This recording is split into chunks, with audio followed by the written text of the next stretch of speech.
500 years after the journey to the west ended, Zhu Beiji died. He died on Vulture Peak. For 500 years, he searched the three realms for his monkey brother, yet found nothing. At last, he stormed Vulture Peak alone, defeating the 500 Arhats and the 3,000 Buddhas, exhausting every ounce of his strength. Yet he could not withstand a single palm strike from the Tathagata. With his last breath, he roared words that shook all realms. In this life, I only acknowledge the great sage equal to heaven. Where did this victorious fighting Buddha of the West come from? It all began on the road to fetch the scriptures. Everyone assumed the one Tathagata struck down was the six-eared macaque. Yet on the very night, Wukong rejoined the pilgrimage. Tang Sanzang quietly recited the tight fillet spell, but the Monkey King before him showed no reaction at all. Tang Sanzang fell silent, and an unguarded tear slid down his cheek. All of this was seen by Zhu Beiji, who pretended to sleep. From that night onward, Beiji never called Wukong Brother Monkey again, and Tang Sanzang never again recited the spell. Beiji knew his real monkey brother was gone. Never again would anyone call him idiot. Later, the four pilgrims achieved merit and reached perfection. The Buddha himself conferred upon Tang Sanzang the title Buddha of Sandalwood Merit, Sun Wukong as the victorious fighting Buddha, Zhu Beiji as the altar cleanser, Sha Wujing as the golden-bodied Arhat, and the white dragon horse who had borne Tang Sanzang successfully regained his dragon form and was named the Bodhisattva Dragon of the 8 classes. Ha ha ha! In an instant, the entire Vulture Peak blazed with Buddha light. Golden lotuses carpeted the ground. At the foot of Vulture Peak, a gaunt beggar sat, gazing at the mountain glowing with sacred light, his eyes filled with disdain. And besides the disdain, there was almost imperceptibly a trace of resentment. All beings in the 3 realms noticed that the newly enshrined victorious fighting Buddha was indeed not the same as before. The once fierce monkey had actually, upon becoming a Buddha, entered seclusion for 5 full centuries. He never returned to Flower Fruit Mountain, nor roamed about causing trouble as he used to, but stayed obediently within a monastic gate granted to the victorious fighting Buddha on Mount Amei, secluded for exactly 500 years, becoming no different from a clay idol in a temple, no longer concerning himself with the affairs of the 3 realms. Time flowed on, the years like shuttles. The legend of the great sage equal to heaven gradually became merely a legend throughout the 3 realms, apart from a handful of beings who still remembered that audacious monkey. All other cultivators knew only that on Mount Amei dwelt a mighty one, called the victorious fighting Buddha, in the western continent of Godavari.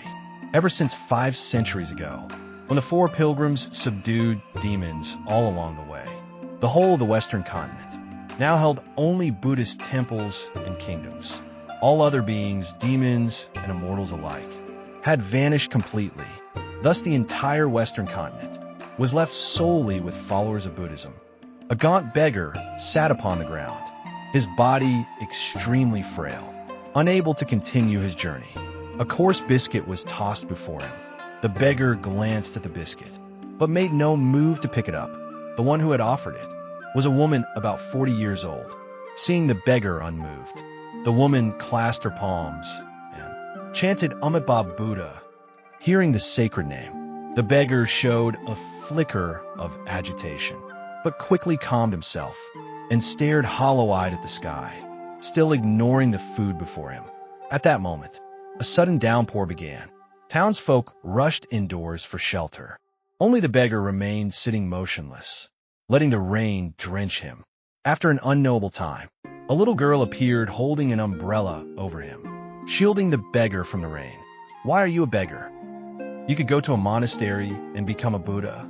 Then you wouldn't have to suffer wind and sun. The child asked, puzzled, meeting her innocent gaze. The beggar, long silent, finally spoke, his voice hoarse, yet within the hoarseness a defiant note rang out. The beggar snorted. This Buddha does not deserve my faith." The child's face filled with alarm, and she hastily covered his mouth, crying, "You mustn't slander the Buddha. They'll burn you as a heretic." The beggar gave a bitter smile and said no more. The girl left her umbrella with the beggar. Soon after, a group arrived and led the little girl away. From passers-by, the beggar learned that the Guanyin temple had taken a new girl disciple, born with a Buddha bone. When she recited sutras, the statue of Guanyin would glow. In an instant, the temple's fame soared. The beggar looked at the umbrella in his hand, sorrow on his face. He knew the innocent little girl was gone forever. He gazed one last time toward the distant temple, took the umbrella, and limped toward a place he remembered. In the Western paradise, Buddha Tathagata opened his eyes. 500 years had passed, yet his power had not increased at all. He knew he had reached his limit. Time could no longer grant him even the slightest gain. As if struck by a thought, the Buddha's face showed great compassion. He formed the flower-holding mudra. Golden light flashed, and moments later, a monk in Kasaya robes appeared before him, bowing and saying, "World-honored one." The monk was Ananda, foremost disciple of the Tathagata. "Ananda, is the elixir ready? 500 years have passed." The Buddha spoke slowly. Ananda joined his palms and replied gravely, "Revered Master, your disciple has used the world-purifying glazed flame to refine for 500 years. Yet the pill still has not formed. But rest assured, in another 2 centuries, the elixir will surely be complete." 200 more years. Excellent, excellent. The Buddha closed his eyes, and his entire form seemed to turn to golden stone. Ananda bowed silently and slowly vanished. So tired, so tired. This body grows weaker by the day. Damn it all. Old man Tathagata, one day Sun Wukong will make you all regret this. The beggar felt his strength ebbing and cursed under his breath. Yet when a certain name came to his lips, he seemed to think better of it and swallowed the forbidden name. Exhausted, the beggar lay down beneath a great tree. Monkeys in the branches above peered curiously at the stranger and made faces at him. The beggar beckoned, signaling them to come down. The playful monkeys somehow found themselves unable to refuse and descended all at once, carrying fruits in their hands. As though offering tribute, the beggars stroked their heads, accepted their gifts, and devoured them ravenously, juice running down his chin, making him look utterly bedraggled. "Off with you, little monkeys, tell no one you saw me." When the fruit was gone, he waved them away. The monkeys scattered and vanished in an instant.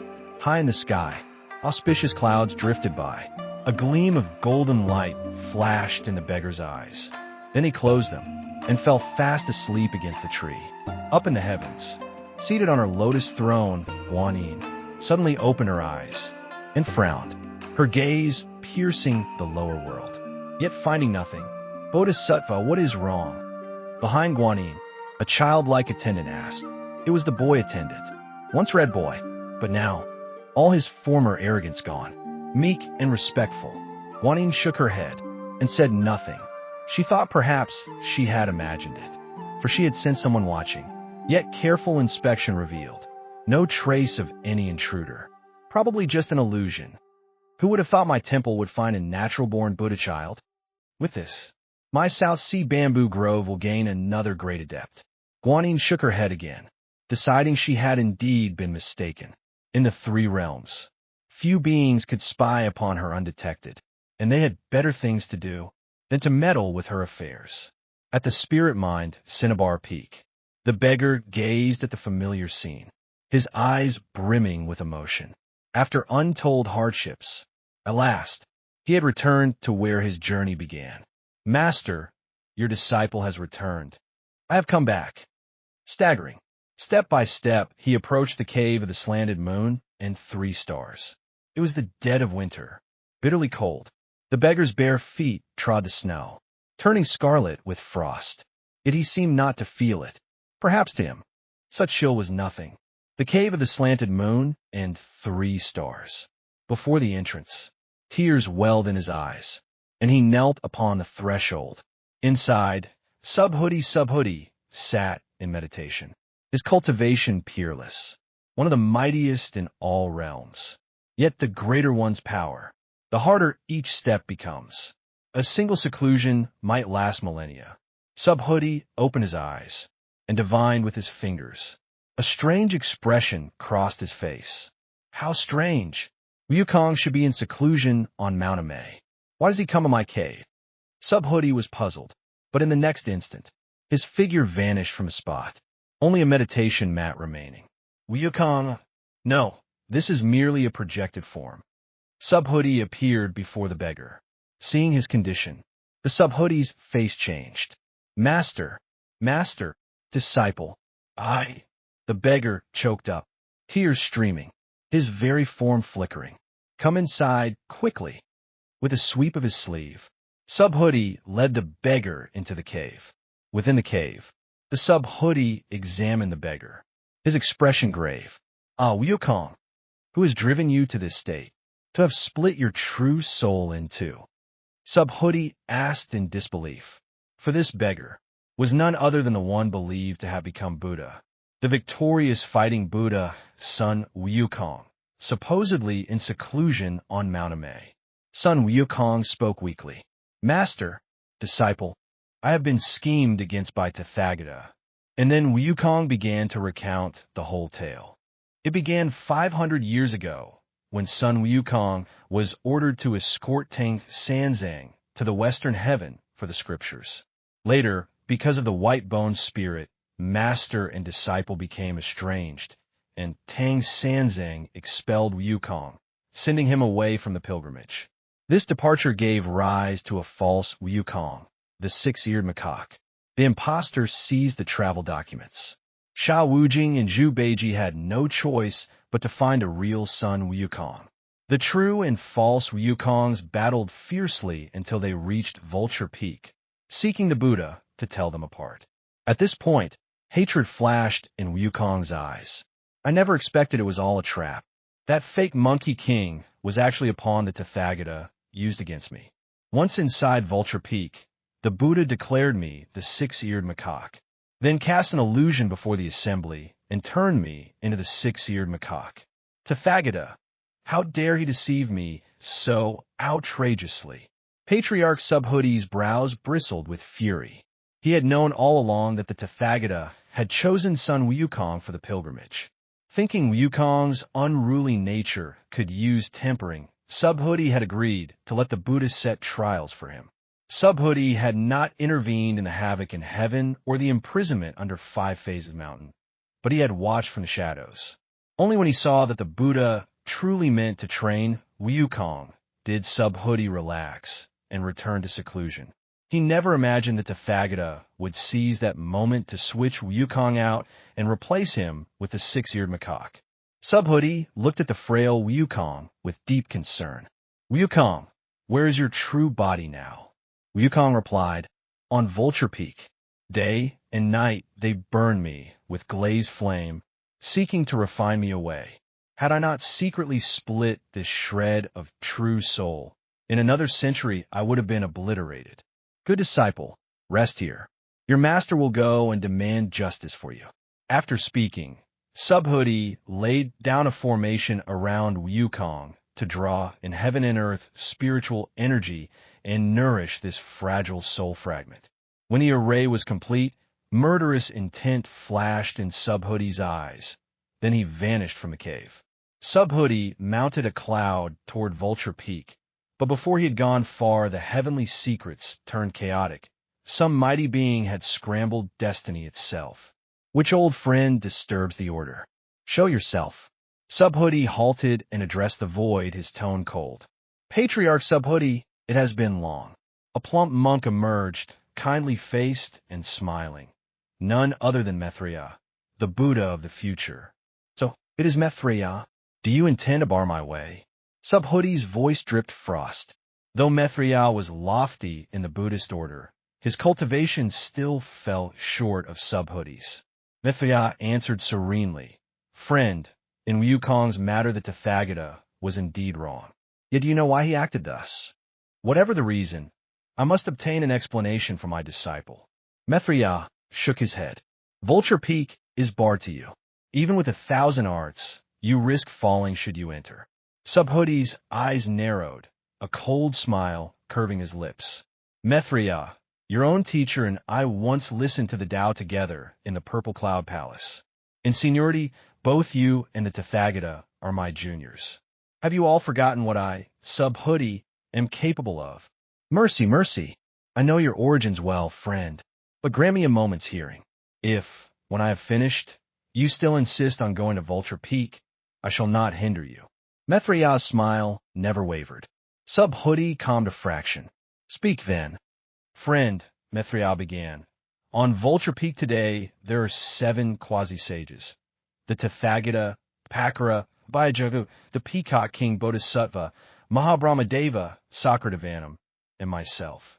Have you confidence to face all 7? Even if the medicine Buddha and I remain neutral, 5 quasi-sages plus the mountain's grand array. Entering may be easy, leaving would not. Subhudi said nothing, only stared. Mithriya sighed. Do you truly believe Wukong could split his true soul under the very eyes of the Buddha hosts without being noticed? At last, Subhudi's expression changed. It was you who aided him? What? Mithriya said no more. He produced a single stone. This is Chaos Stone. In destruction, there is creation. Wukong's calamity may yet be a blessing. Leaving the stone, Mithriya drifted away on the wind. Subhudi stared at the Chaos Stone, his face unreadable. Buddhism was a colossus spanning the 3 realms. He was but one man, without sect or disciples. Mighty he might be, yet not mighty enough to overthrow the entire faith alone. So be it. The karmic debt is sown. The day of reckoning will come. Subhudi sighed, turned, and retraced his steps to the cave of the slanted moon and 3 stars.